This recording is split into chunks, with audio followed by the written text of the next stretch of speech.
Hey everyone, so today we're going to talk about different human impacts on the environment.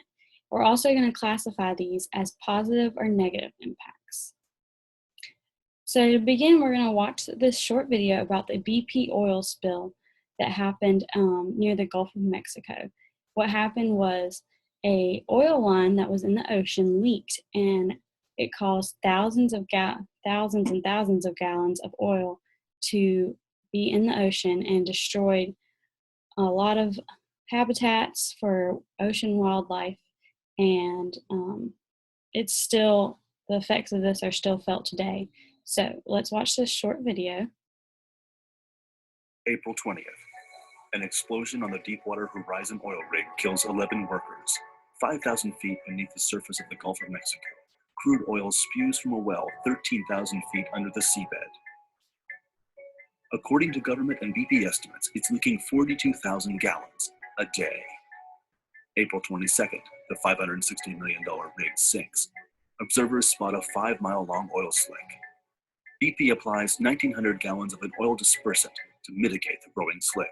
That makes the oil break up and sink below the surface. April 25th, BP uses robots to activate a blowout preventer. But because the blowout preventer is damaged and it's too difficult at 5,000 feet for robots to do that work, the operation fails. April 28th, the Coast Guard begins controlled fires to burn off the oil from the surface in an attempt to slow the spread of a slick. BP continues to apply chemical dispersants on the surface. The government revises the leak estimates, 210,000 gallons a day. May 2nd, BP begins work on 2 relief wells scheduled for completion by August. May 5th, BP tows a 98-ton containment chamber to the site of the leak. May 6th, the oil slick reaches the shores of the Chandeleur Islands. May 7th, BP lowers a containment dome to the floor of the ocean. It places it on top of the leaky riser pipe, hoping to capture the oil and gas and pump it to the surface. A slush of frozen oil and sediment clogs the dome's intake. The effort fails. May 14th, BP constructs a pipe. It's a mile long. At one end, the leak. At the other, a tanker on the surface collects the oil. It works, collecting 84,000 gallons a day, barely making a dent. May 26th, top kill and junk shot. BP drops mud, shredded tires, and rubber balls into the leak to stem the flow and seal it with cement.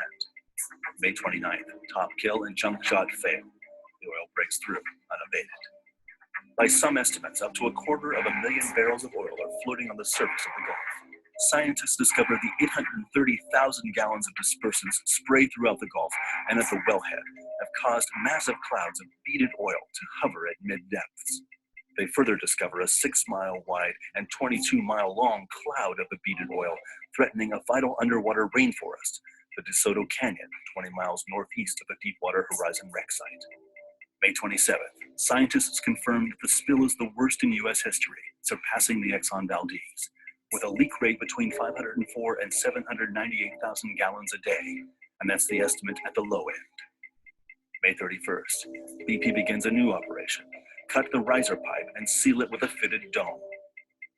June 1st, oil reaches the barrier islands off Mississippi and Alabama. June 2nd, 88,000 square miles of federal fisheries are declared off limits.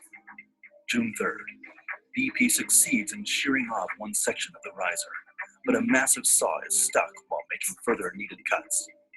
June 4th, BP successfully connects the containment cap to the shorn riser and begins pumping oil to tanker ships on the surface.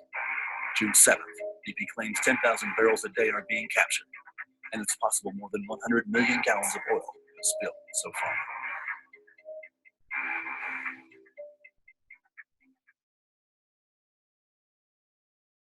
So just imagine that you're one of the animals in the ocean that was affected. How would that make you feel? All of a sudden, to nothing that happened that you knew of because you're an animal, you're surrounded by oil and you can't live in this area anymore and you have to get to clean water. So now we're going to talk about a few of the effects of the BP oil spill. So the human activity involved was the oil pipelines were placed in the ocean by humans. The influence of this is negative because it destroyed wildlife and ocean habitats. And when the oil pipelines were not maintained, they can leak and they can cause things such as this. Now we're going to talk about a few other examples of human impacts on the environment. A few questions are going to pop up as you continue to watch this video. Just answer them and then the video will continue. So the first one we're going to talk about is water pollution. This is the contamination of bodies of water. For example, the oil spill is water pollution, or as you see in this picture, trash in the water is another example of water pollution. The effect is that it can destroy ocean habitats and it can kill animals that depend on these bodies of water.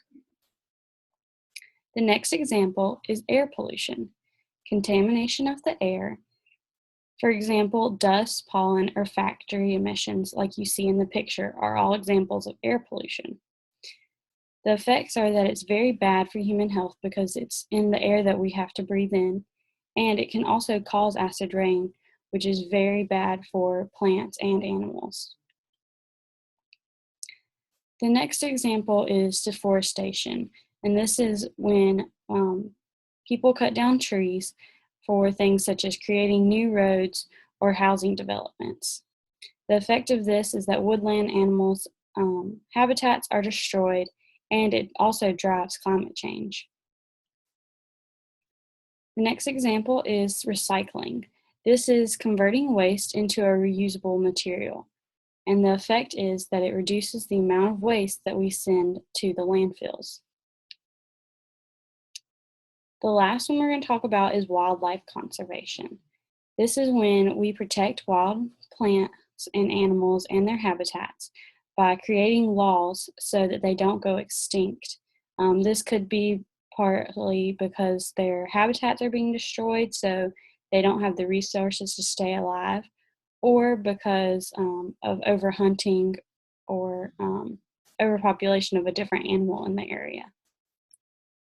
The last thing we're going to talk about today is the ecological footprint. And this is simply the impact a person has on the environment. So tomorrow in class, we're going to fill out a worksheet that will measure your ecological footprint. And we'll talk about how you impact the environment and whether that needs to change, or maybe some of the things that you do are good and you need to keep doing those things. So I'll see you in class tomorrow.